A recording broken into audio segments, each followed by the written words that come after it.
참 연말 연초가 빠릅니다. 엊그저께 송구영신 예배한다고 막 밤에 여기서 이렇게 예배하던 때가 참, 그런데 벌써 9일입니다. 세월 앞에 장사가 없다더니 세월이 흘러가는 속도가 정말 장난이 아닌 것 같아요. 마치 그런 것 같습니다. 산골짜기에 보면 이 시냇물 있잖아요. 시냇물이 졸졸졸졸졸졸 흘러요. 그러면 시냇물이 졸졸졸졸 흐르면 때로는 이렇게 손으로 이렇게 막으면 또 막아지기도 하고, 또 돌을 쌓으면 그래도 막아지기도 해요. 근데 아무튼 졸졸졸졸졸 흐릅니다. 그런데 그 줄기를 따라서 한참을 내려가면 커다란 강이 나오고, 그리고 그 강은요, 이렇게 보면 옆에서 보면 전혀 흐르지 않고 있는 것처럼 보여요. 그렇죠? 한강도 보면 별로 이렇게 안 빠르게 흐르는 것 같아요. 근데 막상 거기에 수영을 하잖아요.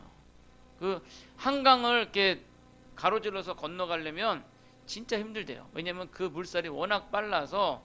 그래서 이쪽에서 출발하면 몇 킬로미터 저 밑에서 도착을 하는 거예요. 수영 잘하는 사람도. 그만큼 물살이 이제 빠르니까. 아무튼 세월도 마찬가지로 어렸을 때는 졸졸 시냇물 흐르는 것처럼 철철철철 이렇게 가요. 그러면서 아이고 이놈의 세월 이렇게 더디 가나. 그런데 나이를 먹으면요, 큰 강 같아서 우리가 그냥 살다 보면은 뭐 시간 가는 줄 모르고 시간이 별로 안 흘러가는 것 같은데, 근데 어느 순간 정신 차려 보면 몇 킬로미터 정도 떨어져 내려가 있는 거죠. 그래서 아무튼 이러한 시간이라는 게 이 강물을 흘러가는 이치랑도 비슷하다라는 그런 생각을 해봅니다. 자, 아무튼 제가 이 자리에 여러 집사님들, 권사님들 계시는데 제가 주책을 부렸나 봅니다. 아무튼 우리는 그런 시간들 속에서 우리 인생을 살아가고 있고 한 해 한 해 맞이하고 있습니다. 근데 우리가 그런 삶을 살아갈 때 우리 하나님께서 항상 말씀하고 계신 것이 로마서 12장 2절 말씀처럼 마음을 새롭게 하여 변화를 받아 하나님의 선하시고 기뻐하시고 온전하신 뜻이 무엇인지 분별하도록 하라라는 거예요. 바라기는 이 시간 하나님의 말씀으로 새해를 맞이하여서 우리 마음을 새롭게 하여 하나님의 뜻을 분별하시는 그런 여러분들이 되시기를 간절히 소원합니다.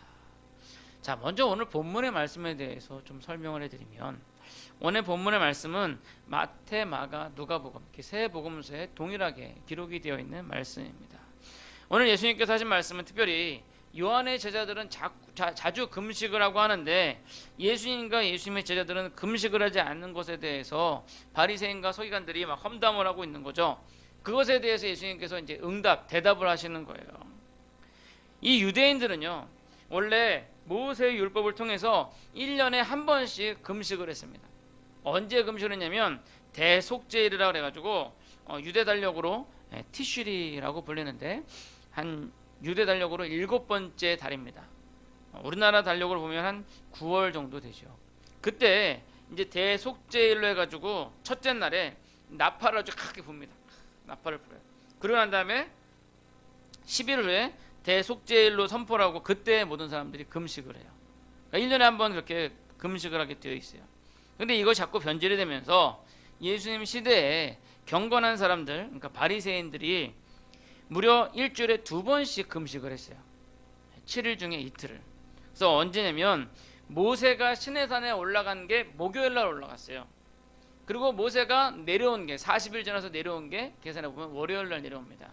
그래서 이 경건한 사람들은 모세가 올라간 날 그리고 내려간 날 해서 월요일하고 목요일 날 금식을 했어요. 일주일에 2번. 그리고 뿐만 아니라 그들은 뭐 사람이 죽었을 때나 또는 국가적인 재난이나 질병 이런 것들이 있으면 금식을 했어요. 뭐 한마디로 얘기하면 금식을 밥 먹듯이 한 거죠. 그런데 그렇게 금식을 하다 보니까 원래 가지고 있던 의미가 많이 퇴색되어져 버린 거예요. 그래서 이들은 자기가 금식하고 있다라는 것을 표하기 위해서 세수도 안 하고 얼굴도 뭐 화장도 안 하고 아주 깨재재 해가지고 머리도 안 감고 그리고 다녔어요. 왜? 나 지금 금식한다. 사람들한테 보이려고.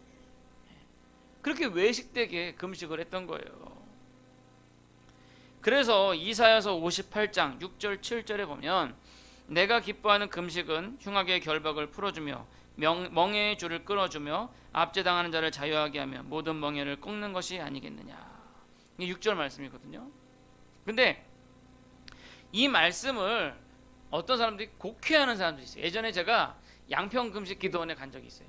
근데 거기 보니까 앞에 그 9절 2구절 써 있더라고요. 내가 기뻐하는 금식은 그러면서 그걸 설명하라는데, 우리가 금식하는 것이 마치 이 억압당하는 사람들을 해방하는 것이고, 그 다음에 흉악의 결박을 풀어주는 것이고, 압제당하는 자에게 자유함을 주는 그런 것입니다. 그러니까 여러분들 금식해야 됩니다 라고 그렇게 얘기를 하더라고요. 근데 제가 보면서 이상하다, 이건 아닌 것 같은데. 그래서 말씀을 제가 좀 더 자세히 봤어요. 자세히 봤더니 이 말이 금식하는 것이 곧 흉악을 풀어주고 결박을 풀어주고 압제당한 자에게 자유함을 주고 이게 한다는 게 아니라, 하나님께서 기뻐하시는 금식은 밥을 굶는 게 아니라 너희가 흉악한 자들을 풀어주고 억압당하는 자들 자유함을 주고, 그 다음에 7절에 보면 뭐예요? 줄인 자들에게 양식을 나누어 주고 유리하는 빈민들을 집에 들이며 헐벗은 자를 입히며 내 고륙을 펴여 스스로 숨지 아니하는 것이 아니겠다. 하나님께서 기뻐하시는 금식은 밥을 굶는 게 아니라 너희가 이 땅에서 선을 행하고 너희 불쌍한 사람들을 도우라 라는 거예요. 근데 그거를 금식기도원에서 금식을 종용하기 위해서 그걸 딱 그렇게 붙여놨더라고요. 그래서 오히려 이거는 금식을 하지 말라는 얘기인데, 이 여기에 전혀 안 어울리는 말씀인데, 그 잘못, 그러니까 성경을 그냥 딱 보기에는 내가 기뻐하는 금식이 이런 거다라고 얘기하는 것처럼 보이니까, 이분들이 말씀 묻고 말씀 좋잖아요. 그러니까 그냥 갖다 붙인 것 같아요.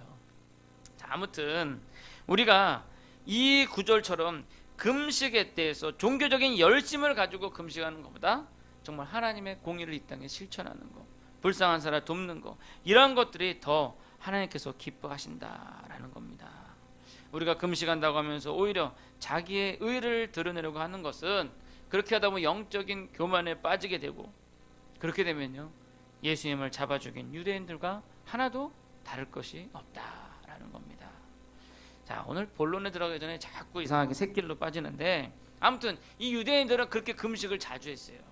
그리고 또 세례 요한도 금식하고 세례 요한의 제자들도 금식을 했어요. 근데 예수님은 금식하긴커녕 세리들과 또 죄인들과 창기들과 어울리면서 먹고 마시고 하거든요. 보면 예수님이요 제자들에게 설교하실 때 보면 먹는 것이 안 빠졌어요. 그래서 이걸 뭐라고 하면 식탁 대화라 그러는데, 그래서 오늘날 전도 방법 중에서도 있습니다. 전도 방법 중에서 그냥 예수 믿으세요 그런 게 아니라 그 사람과 관계를 하면서 우리 같이 식사 한번 합시다.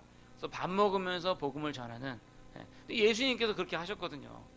밥을 드시면서, 참 밥 먹을 때는 사람의 마음이 풀리니까 그래서 그런지 예수님께서는 세리들과 죄인들과 창기들과 어울리면서 식사하고 그렇게 했어요. 금식을 안 하셨어요. 그러니까 바리새인과 유대인들이 왜 예수님은 금식 안 하냐? 저기 그 경건한 사람들은 지금 금식해가지고 꾀죄죄 해가지고 지금 저러고 있는데 왜 예수님은 살이 비둥비둥 쪄가지고 이러냐? 그러면서 이제 비판을 하는 겁니다. 근데 예수님께서 말씀하시기는 내가 주인공인데, 혼인잔치 내가 주인공인데 내가 어떻게 금식하겠냐? 근데 조만간 신랑을 빼앗길 날이 오리니 그때는 너희도 금식하라 라고 이야기를 하십니다. 그것은 예수님께서 십자가의 죽으심과 또한 부활 승천하심으로 이 세상에 계시지 않는 그것을 말씀하고 있는 거죠. 이 말씀을 통해서 우리가 깨달아 알아야 될 것은 뭐냐면요, 믿음의 실제성이에요. 실제성. 가끔씩 보면 우리가 믿음 생활한다고 하면서 실제적인 내용은 빼먹고 자꾸만 그 형식에 치우치는 경우가 많이 있어요. 우리가 예배 드린다고 하면서 예배의 중심은 빼먹고 단지 그냥 예배라는 것, 예배하는 거, 뭐 찬송하고 뭐 성가대의 중심은 빼먹고 성가대에서 노래하는 거에만 만족하고 있는 경우가 많이 있다라는 거죠. 정말 그 중심이 무엇이냐는 거예요. 실제적인 믿음이 무엇이냐는 거예요. 저는 참 다윗을 되게 좋아합니다. 근데 다윗이 이런 실제적인 믿음의 소유자였어요. 다윗이 밧세바를 범해가지고 우리아를 죽이고, 그리고 결국은 회개하였지만 그래도 어떻게 해요? 남편 죽은 밧세바 다윗이 자기 부인으로 드립니다. 그런데 밧세바가 임신을 했잖아요. 그래서 아기를 낳았어요. 근데 그 아기는 이 다윗이 죄악으로 인해서 잉태한 아기잖아요. 근데 결국 그 아기가 시름시름 앓고 죽어가요. 그때 다윗이 어떻게 했냐면 금식하면서 하나님 앞에 기도하는 거예요. 막 금식하면서 밥도 안 먹고 막 정말 죽을 마음으로 기도하는 거예요. 근데 그 아이가 죽었어요. 밖에서 막 시끌벅적 하는 거죠. 그러니까 다윗이 딱 눈치를 보니까 아기가 죽은 것 같아. 그래가지고 신하들한테 물어봅니다. 야, 아기가 죽었냐? 근데 신하들은 걱정해요. 아기가 죽기도 전에 저기 아파가지고 이럴 때 저렇게 금식하면서 막 저렇게 하는데 애가 죽었다는 얘기 들으면은 이거 우리 다윗 왕 저 기절하는 거 아니냐? 예, 죽었습니다. 야, 그럼 밥 가져와라. 밥 달라 그러는 거예요. 그러니까 깜짝 놀라는 거죠. 아니, 아파가지고 시름시름 앓고 있을 때는 그러다가 왜 죽고 나니까 밥을 먹냐? 다윗이 하는 얘기가 이래요. 야, 아파서 죽어가고 있을 때는 하나님께서 혹이라도 내가 금식하고 하는 것에 불쌍히 여기셔서 하나님께서 나의 기도를 들어서 아이를 살려주실까 해서 그랬지만 아이가 이미 죽었으면 내가 금식할 할 필요가 뭐가 있냐는 거예요. 그러니까 다윗은 아주 실제적인 믿음의 소유자였어요. 자기의 체면, 사람들의 시선 이런 것이 아니라 정말 살아계신 하나님, 인격적으로 자기와 교제하는 하나님을 믿는 사람이었다는 거죠. 그러니까 다른 사람들의 시선 아랑곳하지 않고 왕 체면에 법궤가 들어온다고 그 앞에서 덩실덩실 춤을 추다가 옷 다 벗겨져가지고 빨개 벗긴 채로, 예? 그 다윗은 상 실제적인 믿음의 소유자였다는 거예요. 우리가 하나님을 믿는 데 있어서 오늘날 너무나도 많은 격식, 형식 이런 것에 갇혀 있다는 거예요. 예배 드리는 데 있어서 우리가 하나님 앞에 예배 드리는 거잖아요. 근데 자꾸 이 예배의 순서라든지요, 또는 뭐 예배 드릴 때 사람들 시선 뭐 이런 것에 우리가 빼앗겨서 실제적인 믿음이 아니라 자꾸만 형식적인 믿음으로 가게 된다라는 거예요. 물론 내용이 있으면 그 내용물을 담는 그릇도 분명히 있어야 되지요. 예배 형식 중요합니다. 그런데 그 예배 형식에 너무 치우치다가, 예? 예를 들어서 그런 거예요. 그릇에다가 그릇을 가져왔는데 그릇에 보니까 거기 맛있는, 예? 뭐가 좋을까요? 예, 맛있는 거기에 뭐 팥죽 좋아하시는 것 같아요. 팥죽이 딱 들어있어요. 막 김이 거랑거랑거랑 팥죽이 그릇. 근데 딱 그릇을 봤는데 그릇이 너무 이쁜 거야. 그래가지고 야, 이거 그릇 되게 이쁘네. 이거 어디서 만든 거지? 뒤집어서 보니까 메이드 인 프랑스. 야, 역시 프랑스제였구나. 자, 팥죽 그릇이 뒤집어졌는데 안에 있는 팥죽은 어떻게 됐을까요? 예? 밑으로 쏟아졌죠. 뭐 먹는 거 아니에요.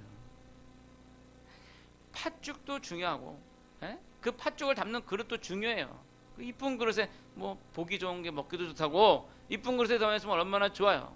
근데 그 그릇에 치중해서 그릇 보려고 뒤집으면 어떻게 돼요? 팥죽이 쏟아지는 거예요. 예배 형식 중요합니다. 우리 예배 드리는 거 참 중요해요. 금식하는 것도 중요하고 다 중요해요. 그런데 그것에 너무 치우치다가 그것을 뒤집으면 그 속에 있는 예수 그리스도가 땅에 떨어지는 거예요. 바로 여러분들이 실제적인 믿음을 소유하시기를 간절히 소원합니다. 자, 그래서 예수님께서 또한 말씀하시는 건 뭐냐면 새롭게 하라. 새 포도주를 새 부대에 담으라 라고 말씀하는 겁니다. 바로 우리 마음을 새롭게 하여서 새 시대의 주인이신 예수 그리스도를 영접하시는 그런 여러분들이 되시기를 소원합니다.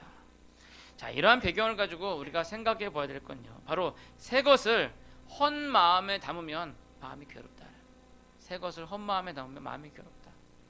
옛 것에다가 계속 새 걸 집으려고 그러면 마음이 괴롭다는 거예요. 이 금식에 대한 말씀을 하시고 나중에 예수님께서 비유로 말씀하신 것이 뭐냐? 바로 새 포도주를 낡은 가죽 부대에 넣으면 새 포도주가 그 낡은 부대를 터뜨려서 포도주가 쏟아져 부대도 버리고 포도주도 버리게 된다라는 겁니다. 여기서 새 포도주는 이제 발효를 시작하고 거기서 이산화탄소가 나오는 상태를 말해요. 그러니까 발효가스에서 이산화탄소 그 가스가 나오니까 낡은 부대에다 넣으면 새 부대에다 넣으면 이게 신축성이 있어서 늘어나요. 그렇기 때문에 이것을 버팁니다.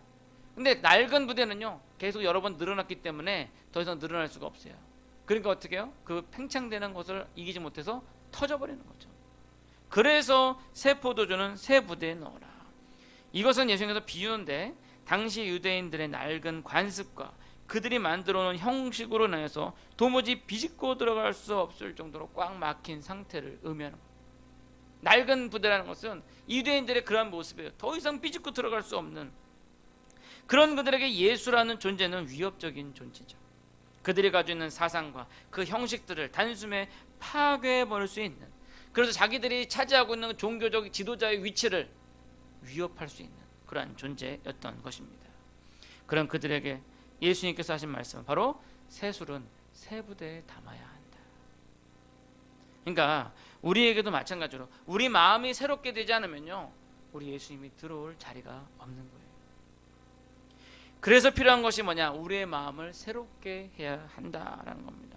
묵은 것들로 마음에 가득 채워서 변화를 받아들이지 못하면 안 된다라는 겁니다. 우리 성령께서는 계속적으로 변화라고 우리에게 말씀을 하시는데 우리의 묵은 생각들이 그 변화를 받아들이지 못하게 하고 있는 거죠. 바라긴 이 시간 여러분들의 마음을 새롭게 하여서 헌 마음의 가죽 부대를 새 마음의 가죽 부대로 바꾸시기를 소원합니다. 올해 2019년도를 맞이하면서 어떻게 보면 많은 변화를 요구하고 있어요. 실제로 보면 여러분들이 농담 반 진담 반으로 말씀하시는데 우리 교회가 아닌 것 같아 라고 얘기를 하셔요. 그렇죠? 왜냐면 우리 교회 얼마나 많이 변했습니까? 에? 실제로 제가 부임하고 나서 사택부터 해가지고 본당, 그다음에 교육관, 부엌까지 우리가 다 리모델링 했잖아요. 아마도 오랜만에 오신 분은 딱 들어오셨다가 여기가 마음중앙교회 맞나? 그럼 나가서 밖에 모습을 보면서 맞구나 라고 아마 하실 것 같아요.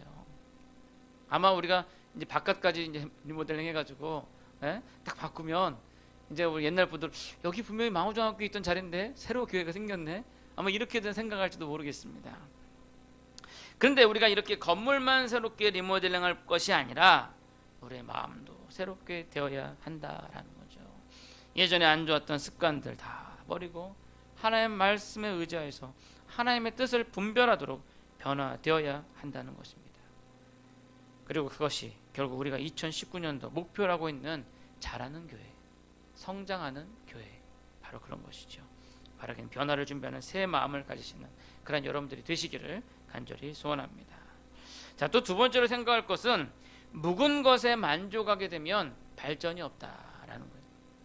우리가 새 마음을 가지고 변화에 적응해야 발전하게 되는데, 근데 보통 사람들은요, 참 그러한 것을 기대하는 마음도 있는 반면에 또 옛날 것을 고수하고자 하는 그런 마음이 공존하고 있어요. 그것은 변화를 두려워한다 라고 이야기하기보다는 그 변화로 인해서 어떤 결과가 나올지 알 수 없는 상태일 때, 그러니까 이걸 변화해서 좋게 된다, 뭐 그러면 다들 바라죠. 근데 이게 과연 좋게 될지 나쁘게 될지 모르는 그런 상태에 대한 두려움이다 할 수 있겠습니다. 근데 그렇다고 해서 계속 제자리에만 있을 수는 없는 거 아니에요.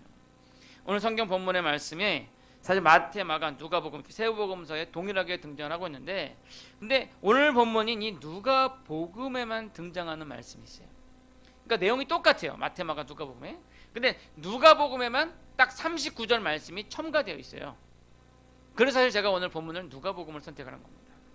누가복음 5장 39절 한번 띄워주시겠어요? 누가복음 5장 39절 한번 다 같이 읽어보겠습니다. 시작. 묵은 포도주를 마시고 새 것을 원하는 자가 없나니 이는 묵은 것이 좋다 함이니라. 제가 이 본문을 보면서 좀 고민을 했어요. 왜냐면 저 말 그대로 하면 묵은 포도주를 마시고 새 것을 원하는 것이 없나니 이는 묵은 것이 좋다. 그러니까 묵은 것이 좋다라는 의미잖아요. 실제로 포도주는요, 묵은 것이 좋아요. 네. 뭐 100년 된 거, 200년 된 거, 이런 포도주를 엄청 비싸요. 보통 프랑스에서 각 성에다가 성에 보면은 밑에 포도주 저장소가 있는데, 그 포도주 저장소에서 이제 포도주를 몇백 년 넘도록 이렇게 보관을 해요. 그래서 거기서 나오는 포도주를 뭐라 하냐면은, 여러분 뭐 잘 모르실 것 같은데 샤토라고 해가지고 포도주 이름이 있어요. 샤토. 네. 근데 이 샤토가 무슨 뜻이냐면 프랑스 말로 성이란 뜻이에요. 캐슬. 네, 캐슬을 프랑스 말로 샤토라고 그래요. 그러니까 그 성에서 나온 포도주다. 그래서 샤토. 근데 뭐 몇백 년 뭐 된 거 뭐 이런 거는 뭐 고가에 팔리죠. 네. 함부로 먹을 수 없는 그 정도의 가격이에요. 그러면 묵은 포도주가 좋다라는 건데, 과연 이 말씀이 그러한 것인가? 막 고민을 했어요. 고민을 했는데, 그리고 또 제가 주석도 보다 보니까 결국 뭐냐면 이 본문의 말씀은 묵은 포도주가 좋다라는 걸 의미하는 게 아니라는 거예요. 묵은 포도주가 좋다 그러면 사실 그 앞의 절과 완전히 정반대의 의미가 되거든요. 그러니까 뭐냐면 사람들이 그렇다는 거예요. 사람들이 묵은 포도주가 맛있으니까 묵은 포도주가 좋다 그러면서 묵은 것만 자꾸 먹으려고 그런다는 거예요. 그런데 그렇게 하면 안 되고 새 것을 먹어야 된다. 새 것도 먹어야 된다 라는 거예요. 그러니까 우리가 옛날 것이 좋다 그래가지고 옛날 거에만 안주해 있으면 발전이 없다라는 겁니다. 그래서 우리가 새로운 것들을 받아들이고 그래서 그렇게 개혁을 해야 된다라는 겁니다. 실제로 교회도 그렇고 이 사회도 그렇고 계속적으로 묵혀져 있으면요 그것이 썩게 돼 있어요.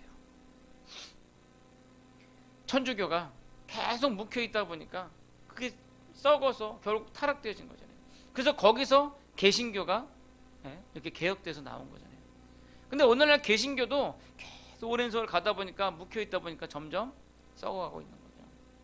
그래서 어떤 신학자가 이야기하기를 오늘날 한국 교회의 모습이 옛날 종교 개혁자들이 개혁하려고 했던 당시에 로마 캐톨릭의 모습과 비슷하다라고 얘기합니다. 그 얘기는 오늘날 교회가 개혁되어야 한다라는 거예요. 근데 그 개혁은 뭔가 새로운 것을 만들어내는 것이 아니라 다시금 말씀으로 돌아가서 말씀에 순종하라라는 겁니다. 그렇다고 해서 우리가 또 너무 옛날 것을 무시하고 새 것만 추구, 뭐 여러분들 그러실 거예요. 아우 우리 젊은 목사님 오시니 맨날 새 것만 찾고 우리 이제 늙은이들은 무시하는 거야. 뭐 그렇게 할지 모르겠는데 그것은 또 아니에요. 왜냐하면 성경에도 보면 솔로몬의 아들 르호보암 왕이 그 옛날 아버지 때부터 있던 그런 연세 드신 관리들의 말을 안 듣고 자기 친구들, 자기랑 같이 등극했던 젊은 관리들 말만 들었다가 결국 어떻게 되냐면 이스라엘이 두둥강이 나서 북이스라엘과 남유대로 나누어지게 되는 그런 역사가 또한 있거든요. 그러니까 옛날 것도 어느 정도 고수를 하고 그리고 또한 새 것도 받아들여서 적당히 조화가 되었을 때 그때 발전이 되어지는 겁니다. 바라기는 2019년도에는 우리가 가진 그 본질을 고수하면서 또한 새로운 것들을 받아들여서 그렇게 성장하는 해가 되기를, 그러나 우리 망원중앙교회 그리고 여러분들의 가정과 또 여러분들의 개인들이 되시기를 간절히 축원합니다. 이제 말씀을 맺고자 합니다. 새해가 밝았습니다. 아니 벌써 9일이나 지났죠. 어떻게 보면 사람들이 만들어지는 구분으로 신년과 구년이지 실제로 뭐 우리네 조상들은 구정을 지켰으니까 우리 조상들로 치면 아직까지 2018년도잖아요. 이제 2월 새해가 설날이 지나야지 이제 2019년도가 됩니다. 그러나 우리는 아무튼 매일 매 순간 새로워질 필요가 있다. 새로운 마음으로 새로운 각오로 여러분들 오늘 한 해를 시작하시고 계획하시고 그렇게 조금씩 변화되어 발전하시는 그렇게 잘 자라시는 그런 한 해가 되시기를 간절히 축원합니다. 그렇기 위해서 우리는 잘 알아야 되고 또 잘 해야 되고 그렇게 알고 행함으로써 영적인 성장이 오는 그런 2019년도가 되기를 간절히 축원합니다. 기도하겠습니다.